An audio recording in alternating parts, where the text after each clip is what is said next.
मेरा नाम M.K. आलम sir है और मेरा इंस्टीट्यूट पाठक मार्केट में शान इंस्टीट्यूट के नाम से चलता है।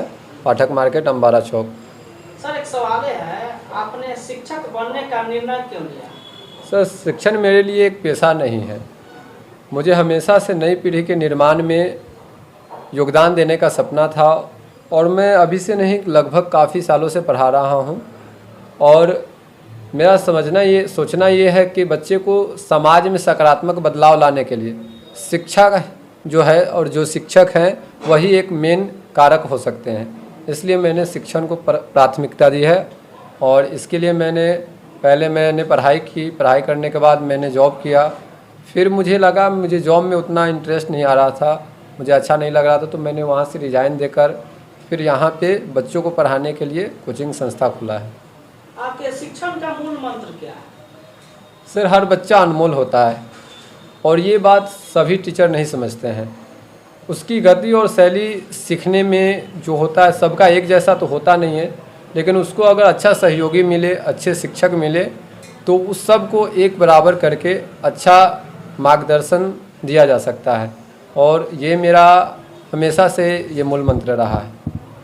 आज के समय में शिक्षा के क्षेत्र में सबसे बड़ी चुनौती क्या है? सर आप सभी जानते हैं कि डिजिटल युग है और इसमें ध्यान केंद्रित करना सबसे बड़ी मुश्किल काम है। और बच्चे का जो मेमोरी है वो शॉर्ट वीडियोस ये सब देखने से इतना अनफोकस्ड हो गया है, जिसे फोकस करना बहुत ज़रूरी है। उसके लिए आप अभी देखें कि डिजिटल बोर्ड मैंने खुद लगवाया है। अभी 2 साल के बच्चे भी बिना मोबाइल के नहीं रह पा रहे हैं। तो वाइट बोर्ड पे पढ़ाना और बच्चे का थोड़ा सा वो चीज़ें सुविधा नहीं देना बहुत मुश्किल हो जाता था। इसलिए हमने डिजिटल बोर्ड पे और बच्चे को ध्यान केंद्रित करने के लिए और अच्छे से वो पढ़े, वो बाहर जाकर चुनौती न लगे, बाहर में उसे ये न लगे कि बाहर में एडवांस कुछ चल रहा है, यहाँ पे गांव से पढ़ के आए हैं, उसको कॉन्फिडेंस नहीं मिलता था। इसलिए हमने बहुत पैसे खर्च करके बच्चों के लिए एक बहुत बड़ा डिजिटल बोर्ड लगाया है। आप अभी देखे भी हैं। आप टेक्नोलॉजी को अपनी कक्षा में कैसे उपयोग करते हैं? सर डिजिटल क्लास का बेनिफिट ये होता है कि MCQ हो गया या कोई डायग्राम हो गया या कोई फिजिक्स का, केमिस्ट्री का या कोई भी चीज़ है उसे हम इजीली समझा पाते हैं और ज़्यादा मुश्किल नहीं होता। बच्चे को जैसे वीडियो देखकर जैसे फिल्म याद आ जाता है, सीरियल याद आ जाता है, वीडियो गेम समझ जाते हैं, वैसे ही वो भी इजीली समझ जाते हैं। इसलिए ये टेक्नोलॉजी का उपयोग बहुत ज़्यादा ज़रूरी है। छात्रों को जीवन में सफल बनाने के लिए आप उन्हें क्या सिखाना चाहते हैं? पहला कि सर वो आत्मनिर्भर बने। जी वही आत्मनिर्भर बनना चाहिए और उनके अंदर सबसे ज़्यादा ज़रूरी है कि जिज्ञासा होना चाहिए। बिना जिज्ञासा के और बिना वो उसके अंदर जो नैतिकता नहीं है आज अभी जो ज़माने में, वो होना बहुत ज़रूरी है। बिना नैतिकता के बच्चे आगे कुछ नहीं कर पाएंगे, तो इस पर हम विशेष ध्यान देते हैं। आपके अनुसार एक आदर्श शिक्षक कौन होता है?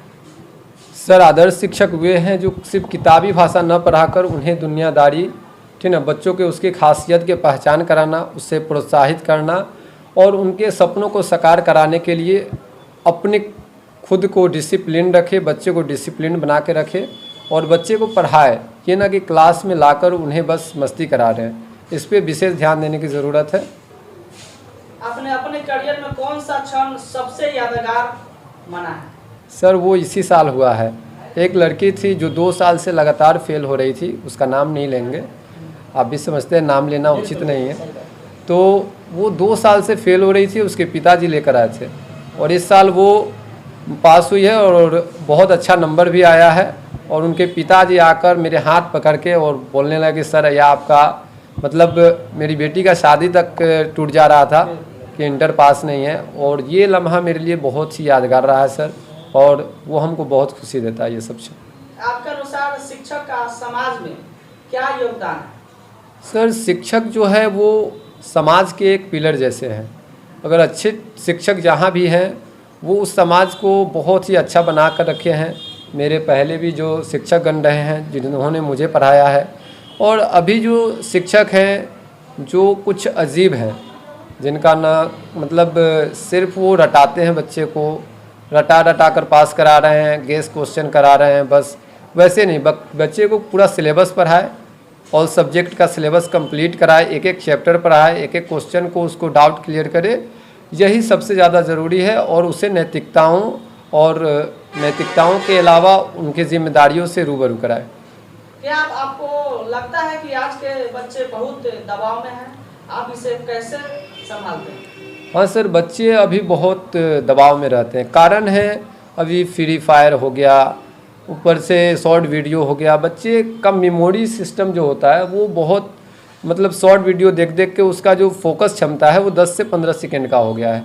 तो इसलिए उसको चाहिए कि सकारात्मक वातावरण बनाए पहले क्लास में, फिर उसको असफलताओं के बारे में बताए कि इसके क्या साइड इफ़ेक्ट्स होंगे, और उसे मानसिक और स्वास्थ्य रूप से विकास करने के लिए उसे नए नए टिप्स और टेक्निक बताना चाहिए जो यहाँ पे कराया जाता है, जिससे बच्चे अच्छे रिजल्ट कर पाते हैं, अच्छे भविष्य में कार्य कर पाते हैं।